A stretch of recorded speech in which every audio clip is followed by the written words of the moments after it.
नमस्कार दोस्तों and welcome back to my channel जहां आपको मिलता है सिर्फ और सिर्फ एंटरटेनमेंट। और आज मैं लाया हूँ बैटमैन गॉथम बाय गैसलाइट का फर्स्ट इशू। तो यार वीडियो पे नहीं हूँ तो वीडियो को लाइक कर देना और चैनल को सब्सक्राइब कर देना।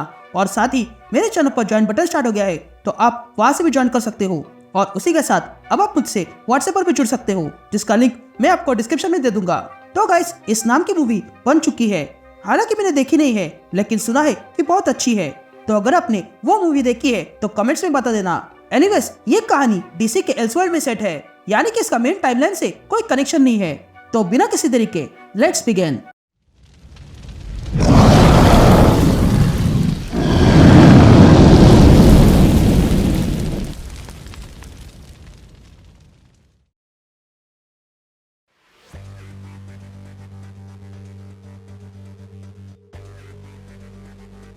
ऑल राइट गैंग, तो इशू की शुरुआत 1860 में होती है और हम वहाँ के एक कपल को घोड़ा गाड़ी चलाते हुए देखते हैं। ये कपल कोई और नहीं बल्कि जोनाथन केंट और मार्था केंट है। तभी वे दोनों बातचीत करते हुए आगे बढ़ते हैं, लेकिन तभी मार्था आसमान में कुछ चमकता हुआ देखती है। ये देखकर वो जोनाथन को दिखाती है, लेकिन तब तक वो चीज दोनों के पास में आके गिर जाती है, जिसके कारण वो हॉर्स कार्ट उल्टी गिर जाती है। तभी उस कार्ट में से जोनाथन बाहर आता है और मार्था को ढूंढने लगता है। तो वही हम मार्था को देखते हैं जो आसमान से क्या गिरा है ये देखने गई थी, और तब वो वहां पर कुछ गिरा हुआ देखती है। ये देखकर मार्था तुरंत जोनाथन को बुलाती है। तभी जोनाथन भी वहां आ जाता है और तब वे दोनों देखते हैं कि वो बॉक्स अचानक से ग्लो होने लगा था और उसमें से ग्रीन लाइट निकलने लगती है। ये देखकर वे दोनों डर जाते हैं।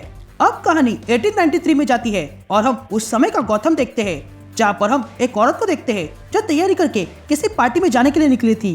तभी वो औरत उस फंक्शन में आ जाती है जिसका नाम है क्रिप्टोनियन एज। तभी वहां आते ही वहां के गार्ड उस औरत को रोकता है और कहता है कि यहाँ सिर्फ इनवाइटेड लोग आ सकते हैं। ये सुनते ही वो औरत अपना इनविटेशन कार्ड निकालती है और उस गार्ड को दिखाती है।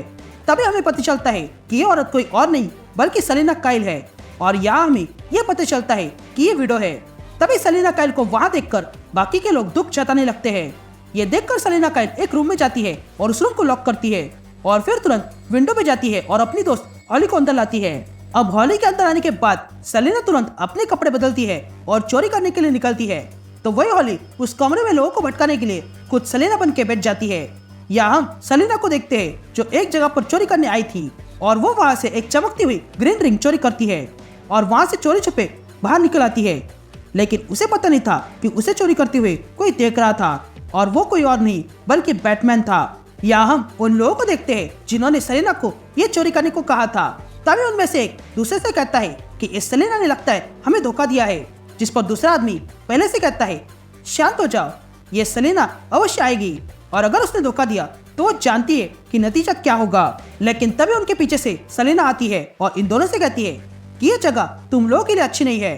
तभी वे लोग सेलिना से पूछते हैं कि क्या तुमने वो चोरी किया, जिस पर सेलिना कहती है कि हाँ मैंने चोरी किया है, लेकिन क्या तुमने वो तैयार रखा है, जिस पर वो आदमी सेलिना से कहता है कि हम तुम्हें कोई पैसा देने वाले नहीं है, हम बस वो चीज चाहते हैं जो तुमने चोरी की है।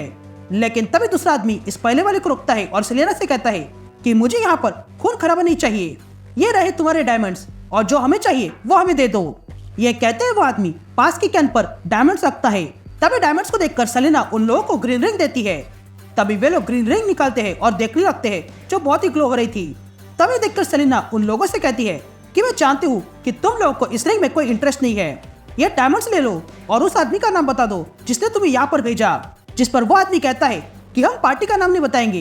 ये कहते ही उस आदमी के गर्दन में एरो लग जाता है, जिसके कारण उस आदमी की वही मौत हो जाती है। और तब हम देखते हैं कि अटैक करने वाला कोई और नहीं बल्कि लीग ऑफ एसेसिन्स है, जो वहाँ पर सबको मारने आए थे। तभी लीग ऑफ एसेसिन्स एक एक करके सारे लोगों को मारने लगते हैं। तो वही सेलिना जैसे तैसे खुद को बचाती है और कहीं पर छुप जाती है। या वो लीग ऑफ एसेसिन उन सब लोगों को मारने के बाद वो रिंग उठाते हैं और अपने लीडर को देते हैं, जो इस रिंग को देखती है और कहती है कि ये रिंग असली नहीं है, बस इसे चमकाया गया है, यानी कि हम सबको फंसाया गया है। ये कहते ही उन लीग पर कोई अटैक करता है और ये अटैक करने वाला कोई और नहीं बल्कि बैटमैन है। तभी बैटमैन को देखकर उन एसेसिन्स की लीडर तुरंत अपने लोगों से कहती है कि मुझे इस बैटमैन का सर चाहिए। ये सुनते ही लीग ऑफ एसेसिन्स बैटमैन पर हमला कर देते हैं, लेकिन बैटमैन उन सब पे भारी पड़ने लगता है।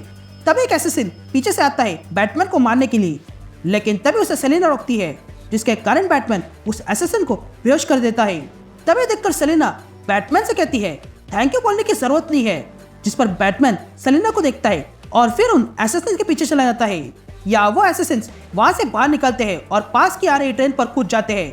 तभी उन एसेसिन की लीडर उन एसेसिन से कहती है कि हमारा एक ही काम है और वो है इस रिंग ऑफ जॉन को प्राप्त करना।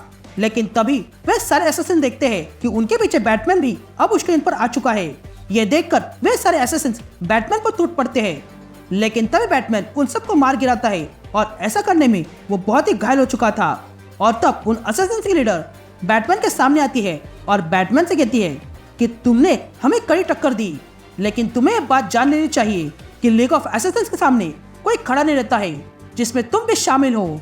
इसलिए मैं तुम्हें एक आसान मौत देने वाली हूँ और जब तुम यहाँ से मरकर हेल के गेट पर जाओगे तो वहां पर बता देना कि तुम्हें तालिया अलगुल ने भेजा है।